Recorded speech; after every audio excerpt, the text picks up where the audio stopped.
اعوذ باللہ من الشیطان الرجیم بسم اللہ الرحمن الرحیم سورۃ القدر مکیہ، سورہ قدر جو کہ مکے میں نازل ہوئی، اس صورت میں 5 آیات اور 1 رکوع ہیں۔ دوستو السلام علیکم ورحمۃ اللہ وبرکاتہ۔ اس سے قبل کہ ہم آج کا سبق جو قرآن کریم کے اخیر پارہ یعنی 30ویں پارے کی صورت ہے سورۃ القدر، اس کا سبق شروع کیا جائے، میں چند باتیں آپ لوگوں سے کرنا چاہتا ہوں۔ وہ باتیں یہ ہیں کہ دیکھیے، یہ ویڈیو بنانے کا مقصد کیا ہے، یہ قرآن کریم کی جو یہ تعلیم ہے، اس کو پڑھانے کا، اس ویڈیو کو بنانے کا مقصد کیا ہے؟ ہر کام کا ایک مقصد ہوتا ہے۔ تو دیکھیں، ہمارے جو بچے ہیں، چھوٹے چھوٹے معصوم بچے، وہ مدارس میں جاتے ہیں اور وہاں قرآن کریم کی تعلیم حاصل کرتے ہیں، لیکن ہمارے بہت سے ایسے دوست ہیں، احباب ہیں، جو کہ بڑی عمر کے ہیں اور انہوں نے کسی بھی وجوہ کی بنا پر اپنے بچپن میں، اپنے لڑکپن میں قرآن شریف کو نہیں سیکھا، یا سیکھا بھی تو وہ صحیح طریقے سے نہیں پڑھ پاتے۔ تو خاص طور سے انہی لوگوں کے لیے یہ قرآن کی یہ تعلیم کا سلسلہ شروع کیا گیا ہے کہ مقصد یہ ہے کہ آسانی کے ساتھ قرآن کریم کو اور تجوید کے ساتھ، کیونکہ دیکھیں قرآن کریم کا پڑھنا اور پھر قرآن کریم کو حروف کی ادائیگی کے ساتھ پڑھنا، تجوید کے ساتھ پڑھنا، یہ اصل خوبصورتی ہے۔ قرآن شریف کا یہ ایک حق ہے کہ قرآن کریم کو اسی طریقے سے پڑھا جائے جس طریقے سے قرآن کریم کو نازل کیا گیا ہے۔ وَرَتَّلْنَاهُ تَرْتِيلًا، اللہ تبارک و تعالی نے قرآن کریم میں ارشاد فرمایا ہے، اور اللہ تبارک و تعالی نے اس قرآن کو ترتیل میں نازل فرمایا ہے، تجوید کے ساتھ نازل فرمایا ہے، اس لیے قرآن کریم کو تجوید کے ساتھ پڑھا جائے۔ تو خاص طور سے جو بڑی عمر کے لوگ ہیں اور وہ قرآن کریم سیکھنے کے شوقین ہیں اور قرآن کریم کو آسانی کے ساتھ سیکھنا چاہتے ہیں اور اچھی طریقے سے تجوید کے ساتھ سیکھنا چاہتے ہیں، یہ سلسلہ انہی لوگوں کے لیے شروع کیا گیا ہے، اور الحمدللہ ہمارے بہت سے دوست، بہت سے احباب اس سے فائدہ اٹھا رہے ہیں، اور وہ بہت ہی اچھے طریقے سے اس کو دیکھتے ہیں۔ ان کو بہت سی اشکالات ہوتی ہیں تو وہ ہم سے پوچھتے بھی ہیں۔ آپ لوگوں کو بھی اگر کوئی چیز پوچھنا ہو تو آپ ہم سے پوچھ سکتے ہیں۔ تو چلیے ہم اپنے اس کام کو، اس سبق کو، جو آج کا ہمارا سورۃ القدر کا سبق ہے، اس کو ہم شروع کرتے ہیں۔ اور ہمارے سبق میں جیسا کہ پہلے بھی بتایا جا چکا ہے کہ 3 چیزوں کا خیال رکھیں۔ ایک یہ کہ ہجے کرنا آنا ہے، دوسرا یہ کہ اس کو روانگی کے ساتھ پڑھنا ہے، اور تجوید کی رعایت کرتے ہوئے اس سبق کو پڑھنا ہے۔ تو بغور سماعت فرمائیں، سورۃ القدر 5 آیات ہیں۔ سب سے پہلی آیت یوں پڑھی جائیں گی: اعوذ باللہ من الشیطان الرجیم، بسم اللہ الرحمن الرحیم، انا انزلناہ فی لیلۃ القدر۔ اس کا ہجے یوں ہوگا: حمزہ نون زیر ان، نون الف مزبر نا، انا، حمزہ نون زبر ان، زالام زبر زل، انزل، نون کھڑا زبر نا، انزلنا، ہا پیش ہو، انزلناہ، انا انزلناہ، فا یا زر فی، لام یا زبر لی، فی لی، لام زبر لا، فی لیلہ، تا لام زر تل، فی لیلتل، قاف دال زبر قد، را زیر ری، قد ری، فی لیلۃ القدر۔ اور جب یہاں پہ آپ وقف کرتے ہیں تو کیا ہوگا؟ فی لیلۃ القدر، قدر۔ اب یہاں پہ آپ ایک قاعدہ سمجھ لیں جو اس سے پہلے بھی سبق میں بتایا جا چکا ہے کہ دیکھیے، اگر آپ یہاں پہ وقف نہیں کرتے، وقف کے معنی ہوتے ٹھہرنا، اگر آپ یہاں پہ اس آیت پہ وقف نہیں کرتے بلکہ وصل کرتے ہیں، یعنی دوسری آیت سے ملاتے ہیں، تو اس صورت میں یہ را باریک پڑھی جائے گی۔ کیوں باریک پڑھی جائے گی؟ کیونکہ را کے نیچے زیر ہے، تو جب را کے نیچے زیر ہو تو اس را کو باریک پڑھتے ہیں. تو حالت وصل میں یعنی ملانے کی حالت میں اس پہلی آیت کو دوسری آیت سے جب آپ ملا کر کے پڑھیں گے تو اس وقت یہ را یہ باریک پڑھی جائے گی، کیونکہ اس را کے نیچے زیر ہے. اور جب آپ یہاں پہ وقف کرتے ہیں تو اس وقت اس را کو پڑ پڑھیں گے، یعنی موٹی کر کے پڑھیں گے، قدر قدر. کیوں؟ کیونکہ اب را ساکن ہے، کیونکہ آپ نے وقف حالت وقف میں آخر حرف کو ساکن کرتے ہیں، تو اب را کے زیر کو ہٹا دیا، اب را ساکن ہے. اب جب را ساکن ہو تو اس سے پہلے والے حرف کو دیکھیں گے، اگر اس پہ زبر اور پیش ہو تو را کو پڑ پڑھیں گے، اور زیر ہو تو باریک پڑھیں گے. تو اب جب را سے پہلے والے حرف کو دیکھا دال، تو دال بھی ساکن ہے. اب کیا کریں بھائی؟ پہلے والے حرف کو دیکھنا تھا، تو جب پہلا والا حرف جو ما قبل اگر ساکن ہے تو ما قبل سے ما قبل کو دیکھیں گے. پھر اب آپ نے قاف کو دیکھا، تو اب قاف کے اوپر زبر ہے تو کیا ہو گئی؟ را کو پڑ پڑھی جائے گی. اگر قاف کے نیچے زیر ہوتی تو آپ را کو باریک پڑھتے. تو اب بات کا خلاصہ یہ ہوا، قاعدے کا خلاصہ یہ ہوا کہ حالت وصل میں جب آپ پہلی آیت کو دوسری آیت سے ملا کے پڑھتے ہیں تو اس را کو باریک پڑھیں گے، اور اگر اس جگہ پہ آپ وقف کرتے ہیں تو اس را کو پڑ پڑھیں گے. تو یوں پڑھیں گے، اِنَّا أَنزَلْنَاهُ فِي لَيْلَةِ الْقَدْرِ. آیت نمبر 2، وَمَا أَدْرَاكَ مَا لَيْلَةُ الْقَدْرِ.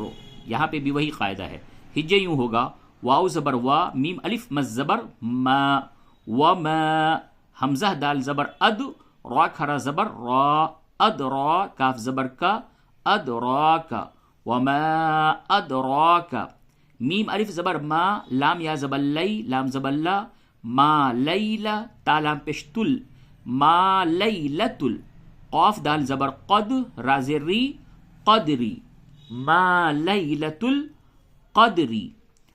اور حالت وقف میں ما لیلت القدر، قدر، وما ادراک ما لیلت القدر. اب آیت نمبر 3،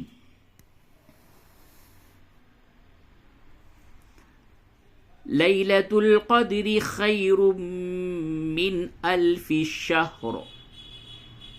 اس کو بہت ہی احتیاط کے ساتھ آپ یہاں پہ وقف کریں گے، کیونکہ بہت سے لوگ جب یہ آیت نمبر 3 سورۃ القدر کی آیت نمبر 3 پہ جب وقف کرتے ہیں تو اسے شہر بول دیتے ہیں. چونکہ شہر بولنے کی عادت ہے تو شہر بول دیتے ہیں.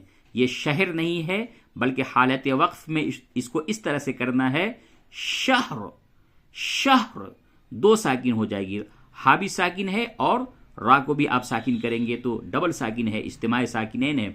لیلۃ القدر خیر من الف شہر. بہت سے لوگ اسے شہر بول دیتے ہیں، تو اس کو احتیاط سے ادا کریں.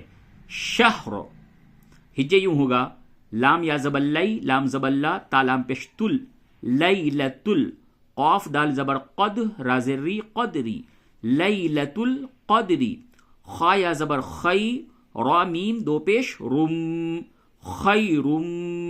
اس سے پہلے بھی بتایا جا چکا کہ میم پہ اور نون پہ جب بھی تشدید ہو تو وہاں پہ غنہ ہوگا. تو خیرم، میم نون زیر من، حمزہ لام زبر ال، فاز فی، الفی. یہاں پہ اظہار ہوگا، نون ساکن کے بعد جب حروف حلقی آوے تو اظہار کرتے ہیں، یعنی نون اور تنوین کی آواز کو ظاہر کر کے پڑھتے ہیں. تو میم نون زیر من، حمزہ لام زبر ال، فاز فی، من، الفی. شین ہا زبر شہ، را 2 زیر رن، شہ رن. حالت وقف میں شہر، را کو پر بھی کرنا ہے اور ہا کو ساکن کرنا ہے، را کو ساکن کرنا ہے. شہر بالکل نہ بولیں. لیلۃ القدر خیر من الف شہر. اب آیت نمبر 4، تا زبر تا، نون زا زبر نز، تنزا زبر زا، تنزا، لام لام پیش لل، تنزل، میم زبر ما، لام کھڑا مز زبر لا، ملا، حمزہ زیر ای، ملائی، کاف زبر کا، تا پیش تو، ملائکتو، تنزل الملائکۃ، واو را زبر ور، را واو پیش رو، والروح پیش رو، والروح، فا یا زیر فی، ہا الف زبر ہا، فی ہا، با زیر بی، حمزہ ذال زیر اذ، نون زیر نی، بی اذنی، ربا زبر رب، با زیر بی، ربی، ہا میم زیر ہم، ربہم. آپ جیم پہ بھی وقف کر سکتے ہیں. جیم، یہ دیکھیے قرآن شریف آپ جب پڑھیں گے تو وقف کی علامتوں میں سے ایک علامت جیم بھی ہے، اور جیم یہ علامت ہے کہ اس جگہ پہ وقف کرنا جیم سے جائز ہے. تو یہاں پہ آپ وقف کر لیں اور اعادہ کی کوئی ضرورت نہیں ہے. تو یوں پڑھیں گے تنزل الملائکۃ والروح فیہا بإذن ربہم. آگے میم نون زر من، کاف لام پیش کل، لام زر لی، من کلی، حمزہ میم زبر ام، را دو زر رن، ام رن.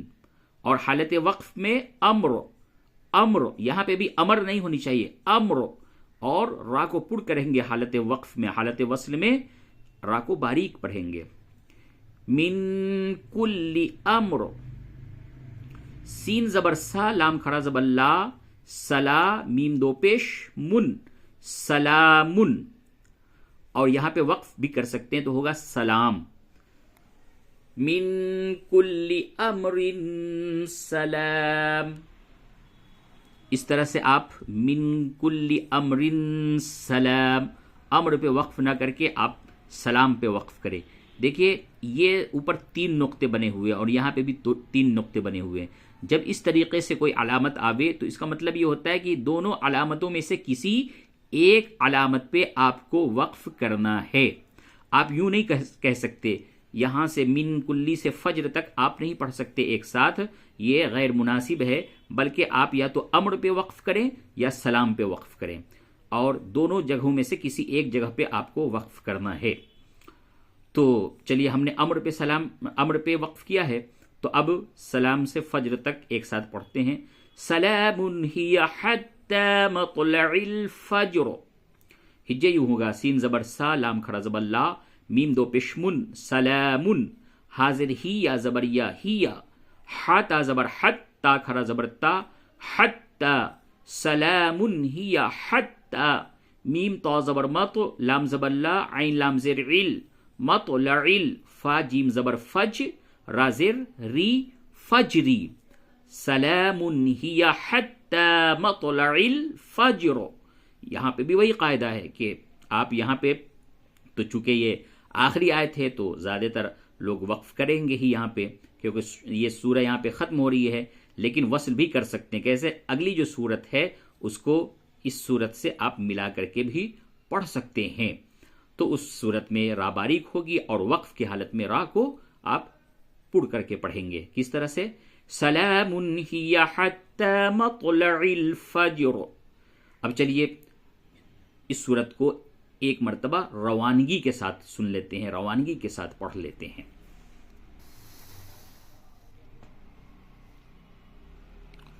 اعوذ باللہ من الشیطان الرجیم، بسم اللہ الرحمن الرحیم.